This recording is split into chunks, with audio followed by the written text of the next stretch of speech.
பந்தலில் நுழைந்த கைகள் ஒரு கோலம் போடுதோ தன்னிலை மறந்த பெண்மை அதை தாங்காதோ உதட்டில் துடிக்கும் வார்த்தை அது உலர்ந்து போனதோ உள்ளங்கள் துடிக்கும் ஓசை இசையாகாதோ மங்கை வாய் திறந்தால் மல்லிகை பூவாசம்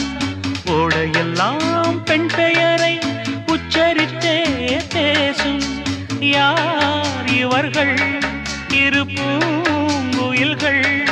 இளங்காதல்